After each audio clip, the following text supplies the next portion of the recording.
2/2 Küresel Ekonomide Sömürüyü Ölçmek. Care about this. I think the idea reflects on some level that people maybe aren't getting everything or being fully compensated or rewarded for what they contribute to the economy or to society. And some people are effectively generating wealth for others. And in some sense, this can be viewed as an injustice and a kind of fundamental injustice of capitalism. And this is, I think people should care about this. It may not be possible to eliminate exploitation entirely.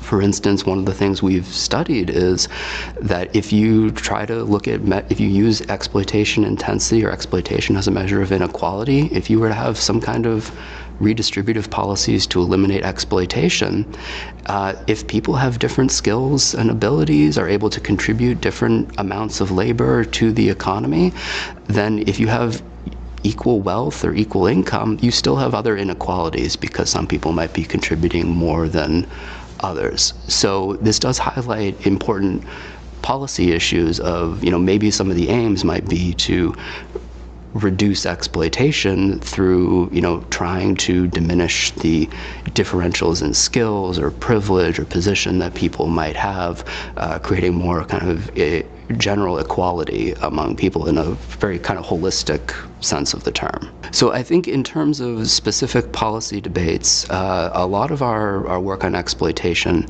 can be seen as, highlighting some things that might be lost in debates about, or arguments along the lines of, we should have more equal wealth, or more equal distribution of wealth, we should have a more equal distribution of income.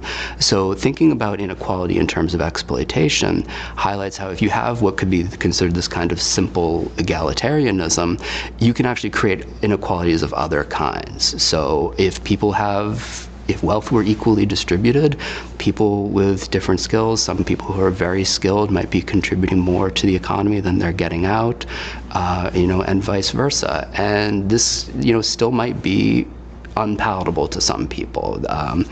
So I think our work on exploitation intensity shows that, it's not just about necessarily like compressing income and wealth distributions, although that may be helpful or might be something we want to aim for. One aim might be trying to diminish the inequality and exploitation, the differential, how much people contribute to society versus how much they get out of it. And in terms of international relations or imperialistic international relations and the unequal exchange between countries, diminishing exploitative relations between countries would mean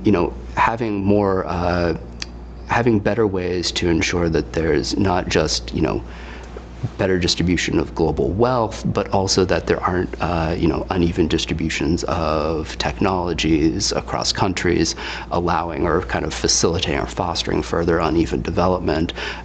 It would mean making sure that at a global level there are more opportunities for people to, be educated, to, contribute more to the economy, to have the same opportunities or similar opportunities across countries that others might. Right now, what we're probably seeing in terms of AI, whether it's worse exacerbating inequality or kind of improving inequality, meaning diminishing inequality, I think right now we might be in the risk of it worsening inequality, to be honest, because with a powerful tool like AI, I think we're seeing certain people who hold lots of wealth and power attempting to gain control over AI or to corner a market in this, or we might see more of that.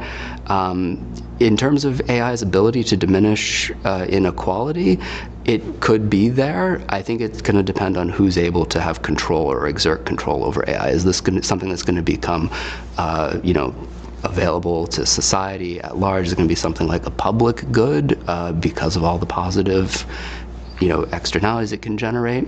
Or is this something that's going to become part of, capital is going to be controlled and used. So I think the risk is there of still going in either direction. I think we have to kind of decide which way we want to go with this collectively. This current paper that I'm discussing, The Dynamics of International Exploitation, it's recently been published in Environment and Planning A, Economy and Space. This is a paper that's in a kind of a series of papers that I've been working on with my frequent co-authors, Roberto Veneziani and Naoki Yoshihara, where over a series of papers and a number of years at this point, we have been developing a computational approach to studying exploitation and classes in a very kind of broad and general sense. We first started developing this class of models to study, how exploitation status or exploitation intensity, as we, develop the concept, how it can be used as a measure of inequality and how it evolves in when we consider things like technological change, population growth, what kinds of different exploitation might people experience in these scenarios in growing economies.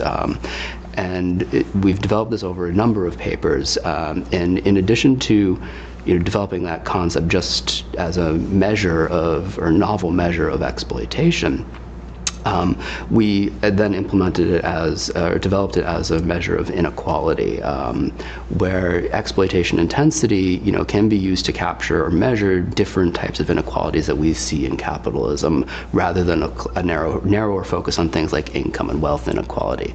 So a measure of exploitation intensity, when treated as a measurement of inequality, captures contributions to the economy in addition to what people get out of the economy. So it's kind of an interesting measure of inequality and highlights certain things that other approaches cannot.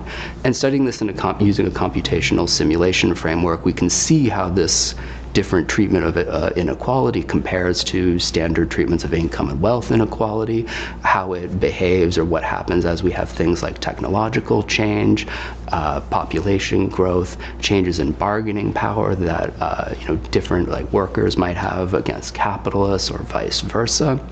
And so we've developed this over a few papers where we first looked at measuring or developing a framework to look at exploitation intensity, geared kind of tuned to the U.S. distribution of income and wealth.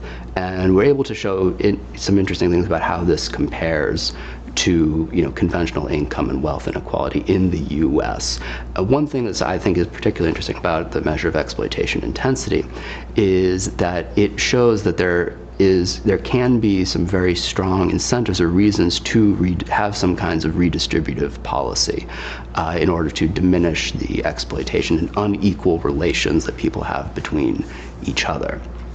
And we then, kept working on this idea and, found that it actually has wide applications. So not only can exploitation intensity be used to look at inequality within a country, either between individuals, between households, or other groups, it can also apply at the global level to look at inequalities between countries. And it can be used to measure, or as a measurement of unequal exchange. And this kind of circles back on and revives this classic literature in the Marxian tradition, looking at uneven development and unequal exchange between countries, where in these kind of classic treatments of unequal exchange, the unequal relations between countries exist because you have differences in or deviations between prices and what are called labor values, or some measure of the labor content of commodities.